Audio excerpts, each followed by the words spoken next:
राजौरी में हुई हिंदुओं की टारगेट किलिंग से पहले ही गृह मंत्रालय कश्मीर को लेकर कड़े फैसले ले रहा था। पहले घाटी से हथियारों का जखीरा पकड़ा गया। जखीरा इतना बड़ा था कि पूरी घाटी को दहलाया जा सकता था, लेकिन सुरक्षा कर्मियों की मुस्तैदी से आतंकी अपने नाकाम मंसूबों में कामयाब नहीं हो सके। उसके बाद 5 आतंकियों को ढेर कर दिया गया, जिससे बौखलाए आतंकियों ने राजौरी में निर्मम हत्याकांड को अंजाम दिया, जिसे लेकर गृह मंत्रालय ने अब एक बार फिर से एक बड़ा फैसला लिया है। जब फैसला लिया गया है तो जाहिर सी बात है, कश्मीर के जो 3 परिवार हैं जो कश्मीर को अपनी जागीर समझते हैं, उनको मिर्ची लगनी ही थी। तो इस कड़ी में नाम जुड़ा है महबूबा मुफ्ती का। महबूबा मुफ्ती गृह मंत्रालय पर भड़की हुई हैं। हालांकि महबूबा ने वजह कुछ और सामने रखी है, लेकिन बौखलाहट तो इसी की है। जय श्री राम, मैं हूं आपके साथ अभिषेक पुंडीर और आप देखना शुरू कर चुके हैं कैपिटल टीवी का स्पेशल शो थर्ड आई। केंद्रीय गृह मंत्रालय ने 4 जनवरी की रात एक नोटिफिकेशन जारी करते हुए बताया कि एजाज अहमद अहंगर उर्फ अब्बू उस्मान अल कश्मीरी को आतंकवादी घोषित कर दिया गया है। साल 1974 में श्रीनगर में पैदा हुआ अहंगर जम्मू कश्मीर में 2 दशक से ज्यादा समय से वांछित है। कुछ आतंकवादी हमलों में भी इसकी भूमिका रही।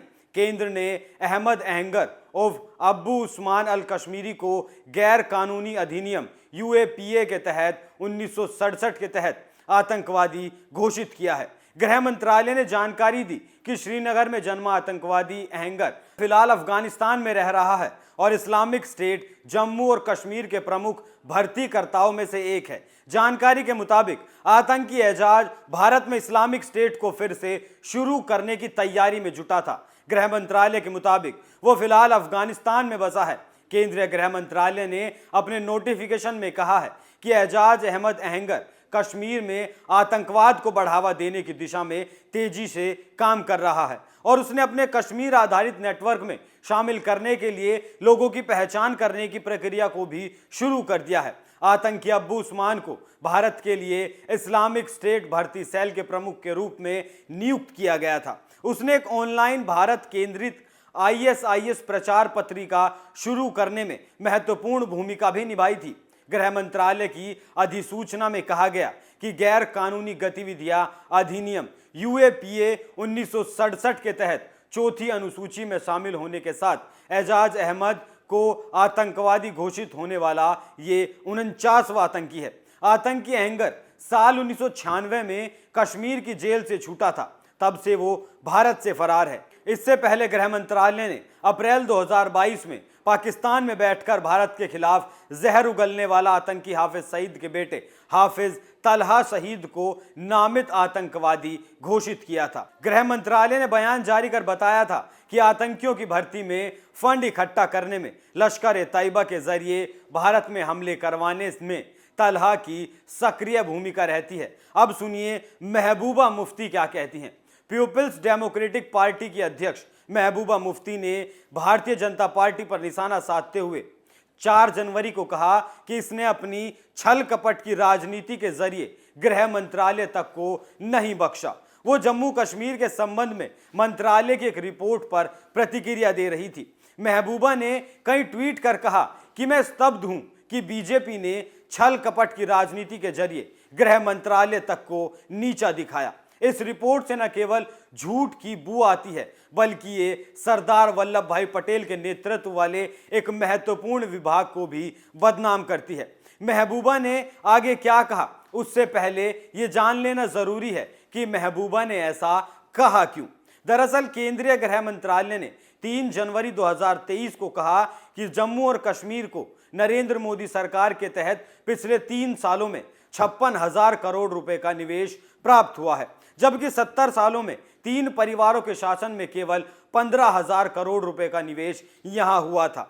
गृह राज्य मंत्री नित्यानंद राय ने 13 दिसंबर को लोकसभा में एक लिखित जवाब में कहा था, जम्मू कश्मीर सरकार ने अब तक लगभग 64,000 करोड़ रुपए के निवेश के प्रस्ताव प्राप्त करने की सूचना दी है। मंत्रालय ने 2022 के आखिर की अपनी समीक्षा में कहा, कश्मीर में लोकतंत्र की व्याख्या केवल 3 परिवार, 87 विधायक और 6 सांसदों तक थी, लेकिन श्री नरेंद्र मोदी ने लोकतंत्र को गांव के पंच, सरपंच और जिला पंचायत तक ले जाकर लोकतंत्र से 30,000 लोगों को जोड़ा। इसमें कहा गया कि इससे पहले अनुच्छेद 370 के कारण गुर्जर, बकरवाल और पहाड़ियों को शिक्षा, चुनाव और नौकरियों में आरक्षण का लाभ नहीं मिल पाता था, लेकिन अब अनुच्छेद 370 हटने के बाद इन सभी को आरक्षण मिलेगा।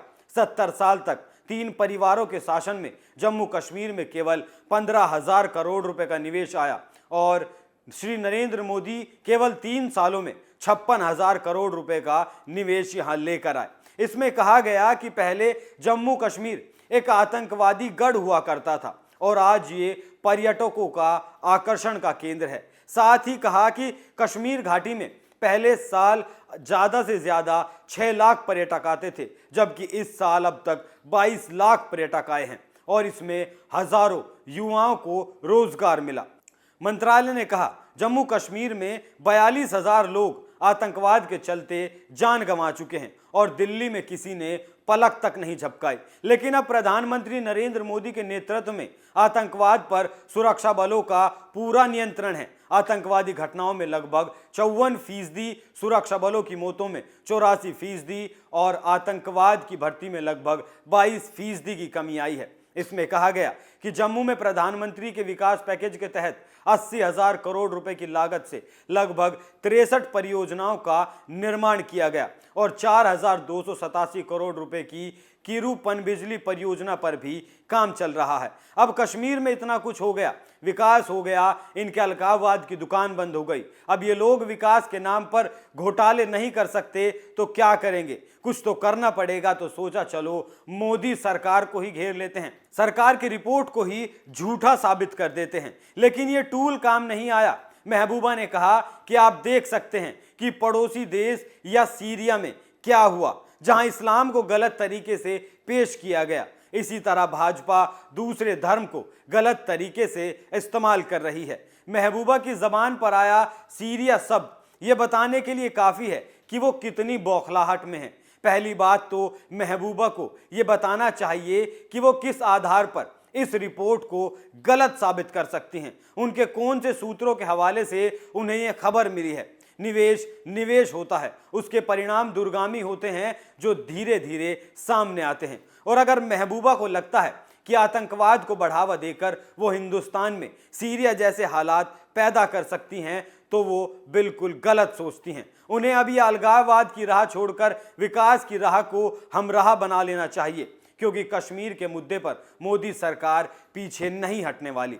अलगाववादियों के हाथ में छोड़कर कश्मीर में 1990 का दशक वापस नहीं आने दिया जा सकता। महबूबा के लिए अब अच्छा होगा कि विकास में सरकार का साथ दें। आप इस खबर पर क्या राय रखते हैं, हमें कमेंट करके जरूर बताएं। थर्ड आई में आज के लिए इतना ही। कल फिर हाजिर होंगे एक नए मुद्दे के साथ। तब तक देखते रहिए कैपिटल टीवी। नमस्कार।